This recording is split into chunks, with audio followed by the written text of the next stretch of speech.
Welcome, Gemini, to your reading for December 2020. I'm going to be using the Everyday Witch Tarot, as well as pulling an oracle card for you from the Sacred Rebels. And I wanted to clearly state my intention with this reading that you use your own intuition to weave a story that fits your life. That's why I like to show the cards as I tell my interpretation and how I connect them. Because it's going to be a story that is seen through my own experiences and my own lens.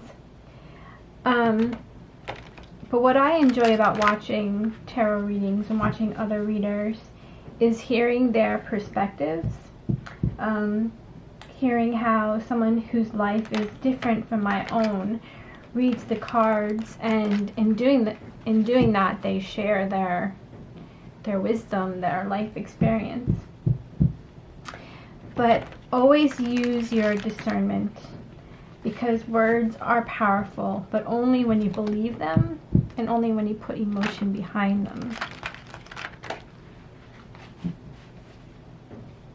And honestly, the more I listen to other tarot readers, the more it's less about the story they're telling me, because it often does not fit my life, but it's more hearing their interpretation of the cards, because there's always some sort of nugget of truth or wisdom in what they're saying that I can actually apply to my life.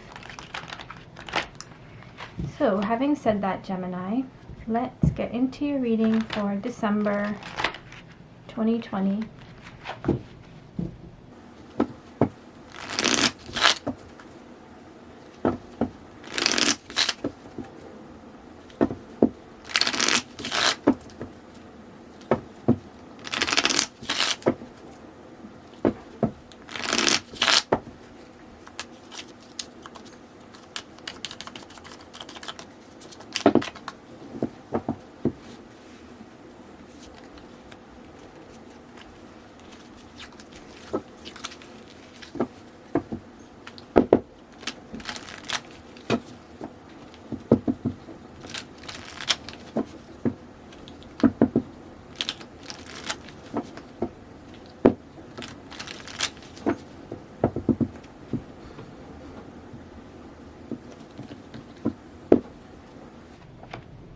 Okay, we have the Nine of Pentacles, the Two of Cups, the Star, the Five of Cups, the Wheel, the Seven of Swords, the Sun, Six of Cups, and the Devil.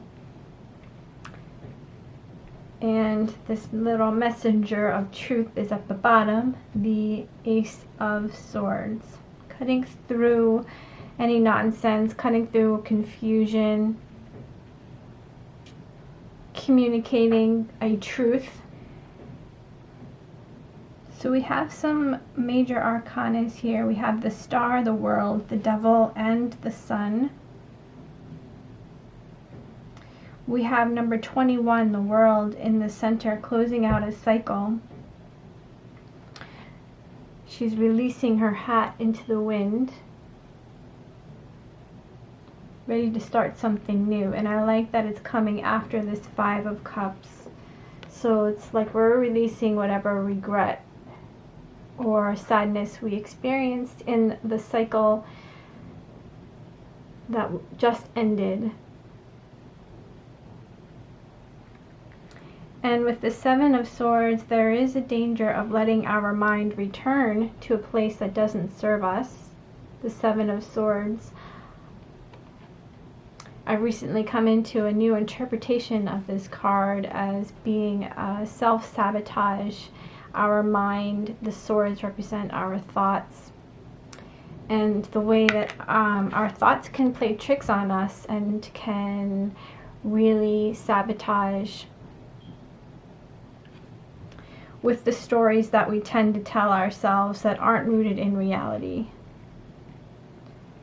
So maybe something happened and it ended with the world, and it's time to start something new, not time to keep revisiting and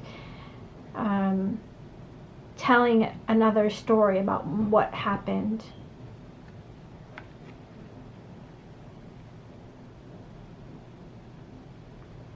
The Nine of Pentacles, Two of Cups, and the Star. This first line is a really beautiful line. It talks about healing and self-appreciation and self-love, that we're giving ourselves and that we're also receiving from the universe. Here we have the Star, and she is directing these healing waves down into the water. So she's bringing down healing energy from herself, from Source. Really listening to your intuition and your higher self, and doing things that are good for you. Because the Nine of Pentacles with the Two of Cups here, this for me is just, I know you see two people here, and people often see this as a relationship card. But for me, especially with the Nine of Pentacles, this is seeing yourself and appreciating yourself and recognizing that what you have to offer is valid and beautiful, and that people will want to hear it, to see you express who you truly are. And this is you appreciating yourself.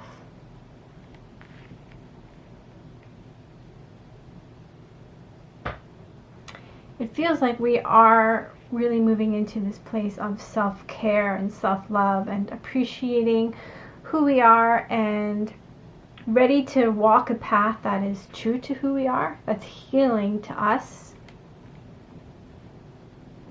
And this could be what the Five of Cups is talking about, is maybe allowing regret to really put sorrow into your thoughts about maybe how you handled things in the past. We have the Six of Cups here.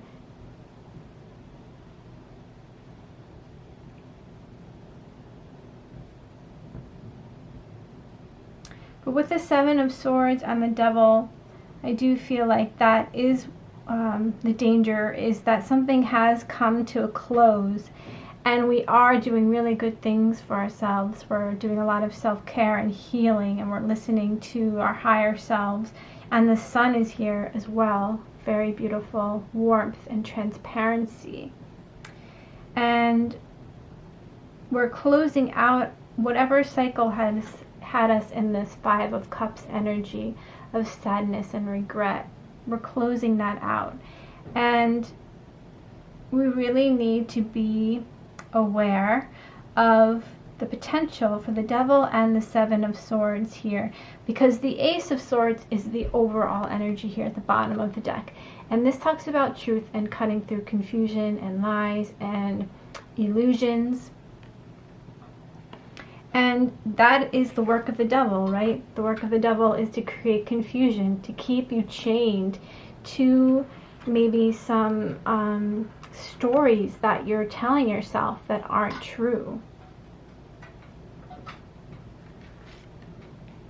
With the Ace of Swords and the Sun here, there is illumination. There is truth. And it's like you're seeing yourself clearly now. You're seeing that you are the star.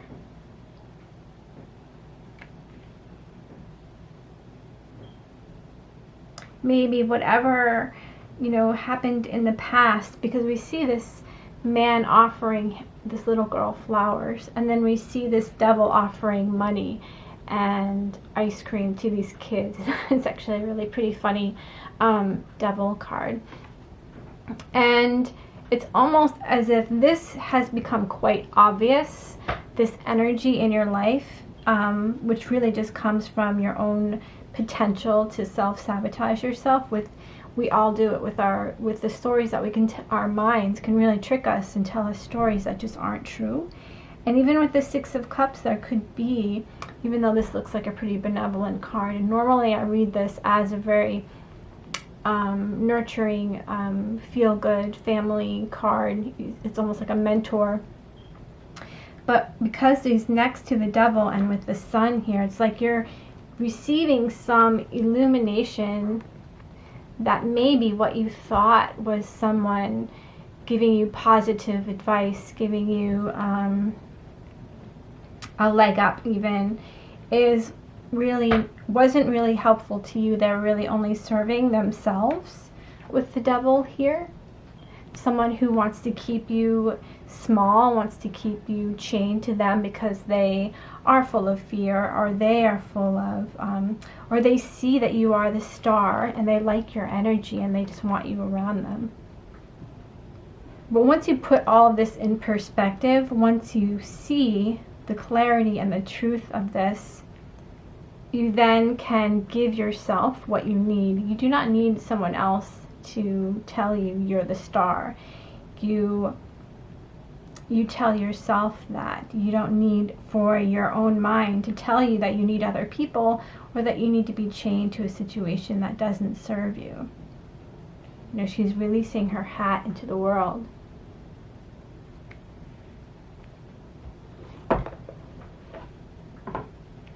I'm going to pull a Sacred Rebels card for Gemini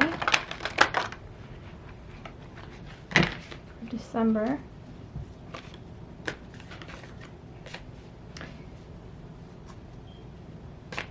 I mean, maybe what started off as a really positive situation, you know, as a child, you don't really have any control. You don't have any, you know, you're at the mercy of people who can feed you and can support you. And then as you get older, it's like it escalates to, well, they're getting a little bit more independence. You know, let's offer them money and ice cream to keep them close to us, keep them chained, keep them small. And I think that with the World and the Ace of Swords and the Sun, you're really seeing the situation for what it is. You're giving yourself what you need, which is to see yourself as the star, to see yourself as a fully realized person who has everything she needs in order to live her best life. It's the Nine of Pentacles. That's what that card is. She has everything she needs to live her best life, and she doesn't let people who do not hold a certain vibration into her sanctuary, or she keeps them in perspective at least. And that includes your own mind and thoughts.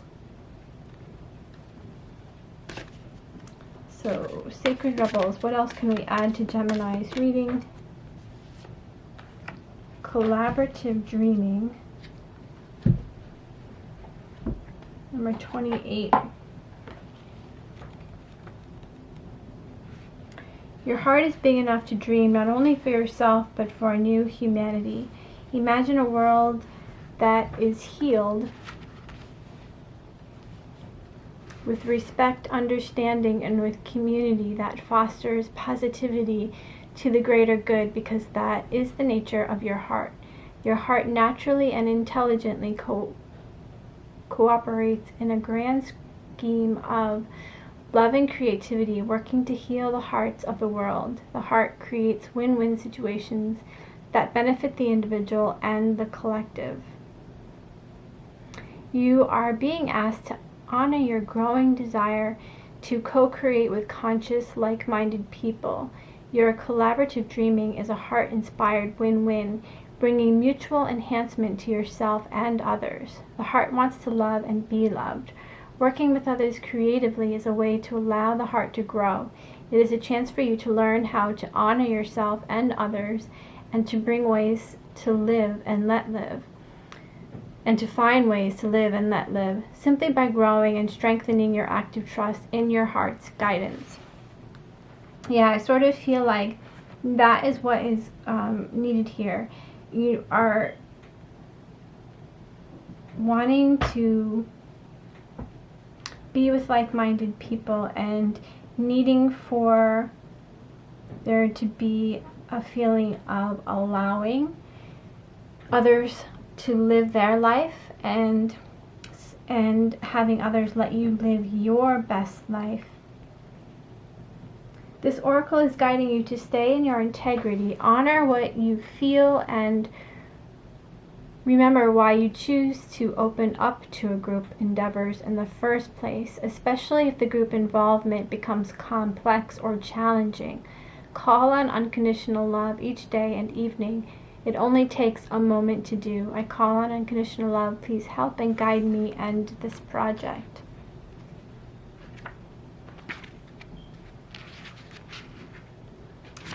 It is a very long message. I'm skipping. It says, this oracle comes with particular guidance for you at this phase of your life path and creative journey. You are no longer to think of yourself as the lone wolf. Yes, you have your unique path to tread, but you now have to have tasks to accomplish for your own growth and the greater good that requires more than a one-man band. You will still do your own work, of course. However, others are on the way to help you. There is only so much a single drop of water can do on its own, though it is precious. Together, those drops can become a wave and make a considerable impact in the world. You are a part of a wave of loving consciousness, and you are meant to be exploring collaborative dreams, healing relationships, and conscious communities. Some connections will be short-lived and perhaps involve some learning experiences that you are hopeful of never needing to repeat. Others will be longer-term loves. Either way, you will emerge more of yourself and more in connection with the world that wants your ideas, presence, energy, and light. And there is a healing process at the end, which I encourage you to read.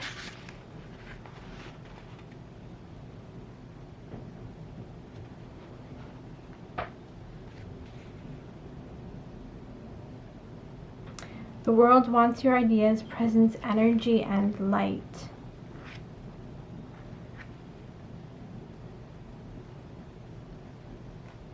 And that's your reading, Gemini, for December.